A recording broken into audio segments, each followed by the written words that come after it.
Hey, I'm Walter Zakowitz from Corner Fifth Street Talk. It's our podcast. You got to check out the upcoming one and bringing back an old friend, Marcelo Guimarães, who's a co-founder of Fashinnovation. And it's an interesting, really interesting organization because they kind of bridge the gap between fashion design and the creative part and technology. So we'll be talking about that. We'll also be talking about some of the trends in the market, how technology is affecting decision-making, especially for a founder or somebody just starting. There's a lot to consider. We have, AI commerce emerging. We have greater personalization, and technology plays an important role, but it's evolving rapidly. So we'll be discussing that. We'll also be discussing sustainability and how and why it's so challenging to create circularity.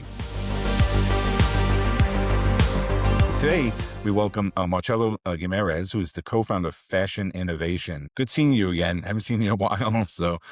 Hi, Arthur. Good to see you. Yeah, it's good to catch up. First off, just tell us about Fashinnovation. Like, what do you guys do? Yeah, Fashinnovation is a global platform that connects leaders around the business of fashion, innovation, and technology. Always approach sustainability, technology, entrepreneurship. We start in New York, and now we become a global platform. So when you founded, I guess you co-founded in 2018, what was the void in the market or the frustrations that you felt or experienced that Yeah, made you? actually, my background, I always work with founders, entrepreneurs, innovation ecosystem. I originally from Brazil. And in Brazil, I always was helping tech companies to grow their business, connecting founders, decision makers.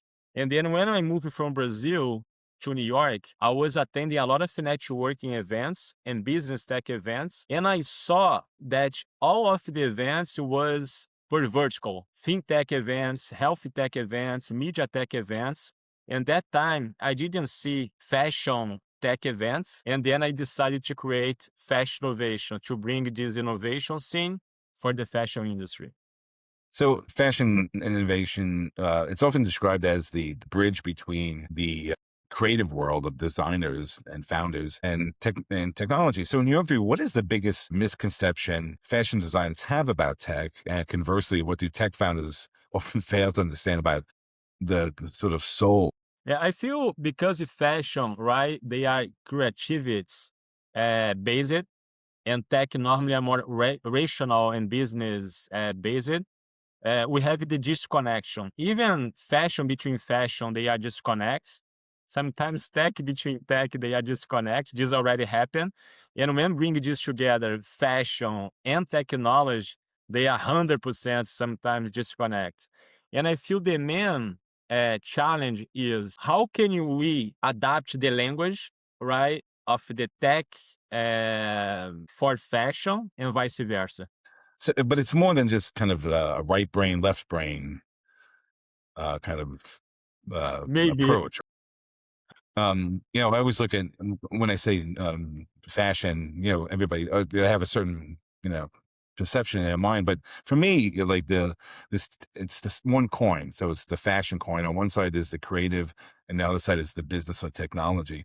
But it's you can't have one without the other, right? Yeah, exactly. Yeah, they need to one understand each other and work together. Your organization has grown really from a single event in New York way back when. Now it's a platform that reaches over 100 countries. How do you maintain sort of the intimacy and the vulnerability of the organization, the community, while scaling to such a massive audience? Yeah, I feel community is part of our DNA since we start, and the energy that normally we bring in the room is another aspect that people have been saying, oh my God, what the energy in the room. And the main reasons that I see that, Arthur, is because we bring together three main components. Normally founders, entrepreneurs, they have a passion already to make change, to make things happen. So they already drive this energy to the room. And second, we already have this passion, right? And then we bring also the topic. So this is an explosion. So we have people that already have internally passion to drive change, to make a difference, to drive it, what's coming next. And when you bring also to speak about the fashion innovation that they love about the topic, then we have the explosion that is the energy when it happens fashion innovation. And to maintain this as a small events to become a global platform, we had maybe two main steps. Consistency in terms of communication, follow-ups, invitations to really make sure that we are informed, but also engaged with the community that already know fashion innovation to go and back again. Second, we are always developing new relationships in the industry on this main target audience that you have, founders and leaders around innovation fashion. So you've had you have global summits, you have your founders tables, sort of initiatives. Can you share any like success stories that came out of these endeavors? Yeah, we have a few. We know we don't publicize a lot, but you have, for example, even on the more personal aspects, so people that meet during founders table, any small event of fashion innovation, they become a friends, and you can see that they are hanging out as a friend in a few months after. Also, they become a business partner. We already have people that become investor, another company without really a formal pitch. It was organically happen through the conversation. So have few example that this happen in fashion innovation, but the more exciting thing is it's something a little bit unplanned, right? That you do, and this just happened because the power of the room. You talk, and I wish you could explain this because I love it, and you shared this before. But what is the turtle and the sun philosophy in leadership? Yeah, this is funny. Actually, this is a reflection that I have in terms of the life and more you as a founder, entrepreneur, need to lead other people and have your idea and to make simple sometimes even more, bring more understanding of my routine. The turtle in the sun is the turtle, right? Walk is slow, but always with direction and always they have their home with him. In this case, he presents my daughters. And the sun is that we are not try to chasing people with your energy, right? You already have your energy, you have your value, you just shine. And the people that are good enough will come to you. So don't try to chase a lot. Be really more consistent with direction and clarity is more important than velocity. And second, the sun is appreciate your value and just shine. Shine that the good people will come to you. What role, a lot of I've known a lot of founders and entrepreneurs, and some of them have mentors, others they try to do it alone. What do you think about mentorship, and does the organization play a role in fostering mentorship? Yes. So this is really mentorship is something that I have in my DNA because as I told you, my previous experience was at Endeavor. Endeavor is one of the most place around mentorship to help entrepreneurs to grow their business. And mentorship, I feel, is really important for two main reasons. One, for the mentor, because he can give you back their experience for someone that you really wanted to receive your knowledge. And for who receive the knowledge from a mentor, he actually are reducing the risks to walk alone, right? As soon you have someone that you can, hey, I tried to do this already and make a right, and this was not the right decision. So should you consider you don't make a right, make a left. You know what I mean? Like, So these kind of insights in terms of mentorship is priceless, actually. Yeah. and what about risk taking? Should you be taking more risks, instead of playing it safe, as a founder? I feel that you need to always make a risk, right? As more you take the risk, entrepreneur, founder, businessman, you need to have the risk incorporate, but you cannot be, I'd say, crazy. You know what I mean? A lot of people try to create a business and go and go and go, but without consider the basic aspect. Okay, I have the basic to guarantee my family, the basic component to live a life. You know what I mean? Myself to have a life.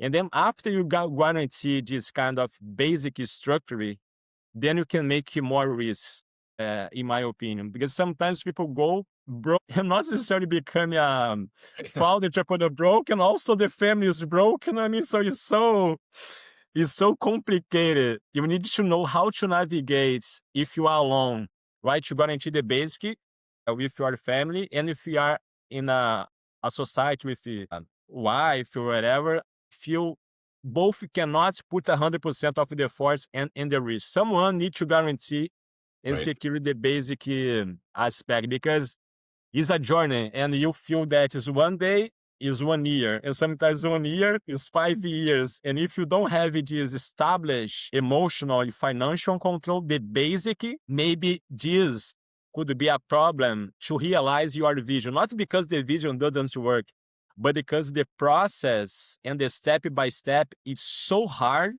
to be there that sometimes you don't have the emotional structure to say, okay, I'm still going. It's a challenge every day. What about your own career? You know, as you look back, what were some of the lessons that you learned in your journey? I would say that don't be afraid to do something that only you see. And Mm, even you have other people that are not necessarily seeing that, don't try to ask for a lot of validations and follow your intuition. Because when you really, really have a good facts, a good intuition, follow. Sometimes this means so much more than any market research that you can do it with more structure. Yeah. Follow your intuition.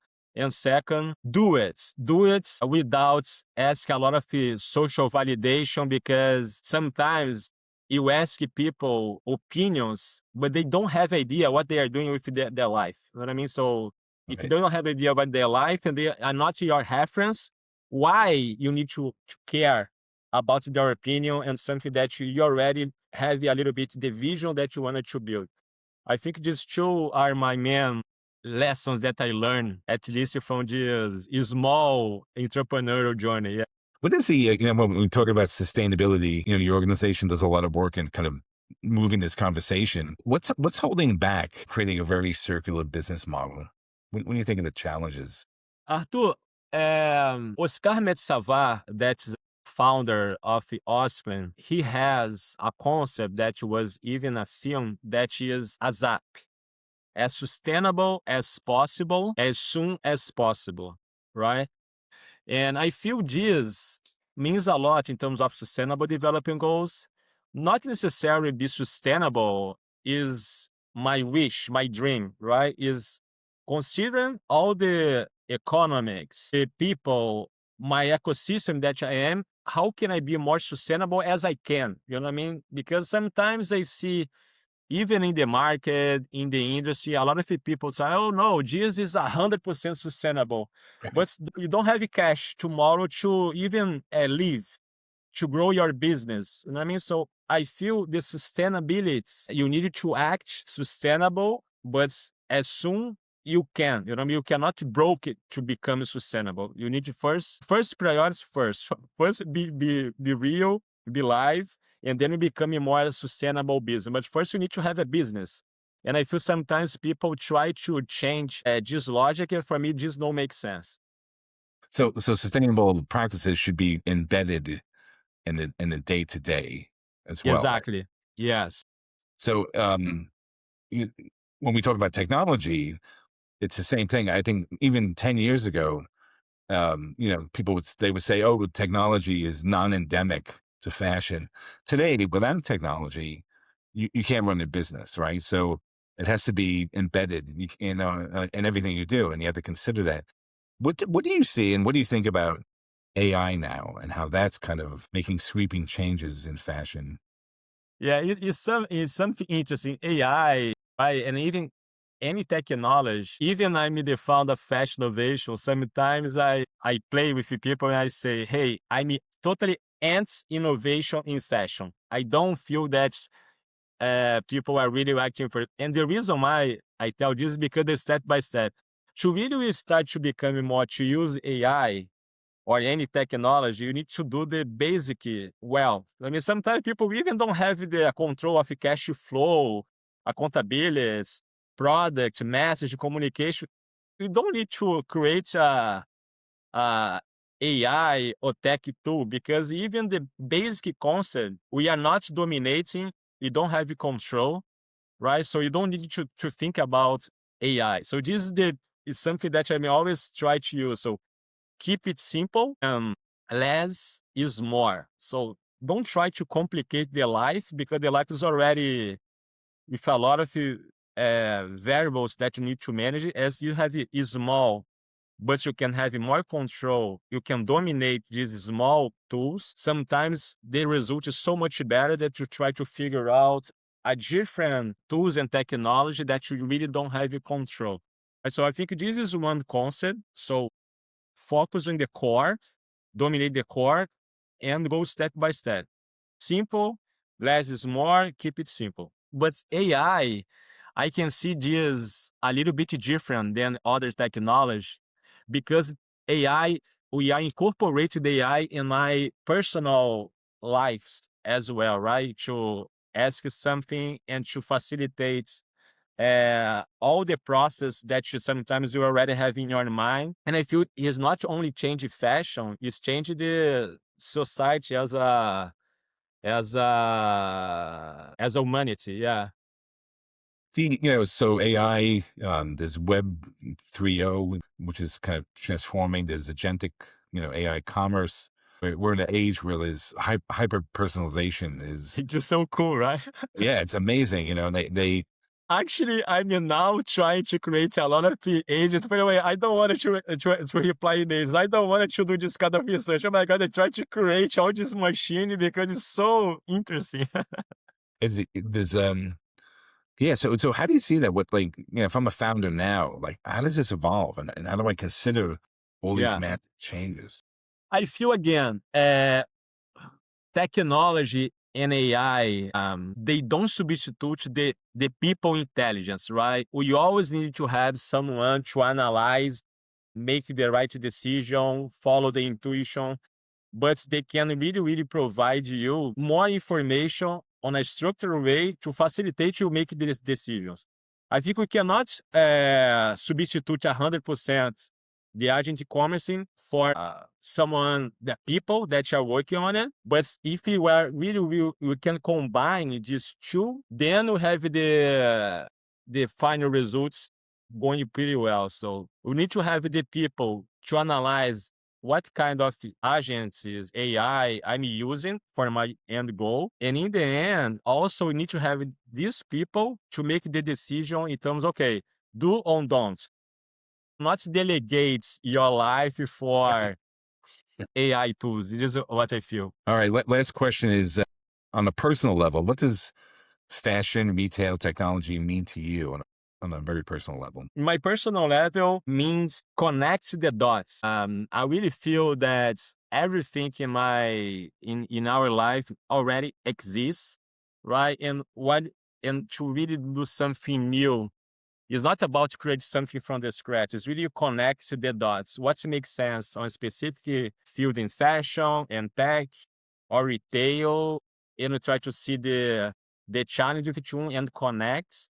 And I feel in our industry in fashion, when you can understand this challenge and what is empathy and connect the dots, is where what this means to me to move the industry forward. Yeah, connecting the dots. Thank you so much. It was great seeing you, great catching up. Thanks for tuning in. I would suggest, listeners, check out streettalk.studio to sign up for our newsletter. We have a weekly newsletter. And thank you. Great seeing you. You should come back. We'll have to have you come back again. Sounds good, Arthur. A pleasure.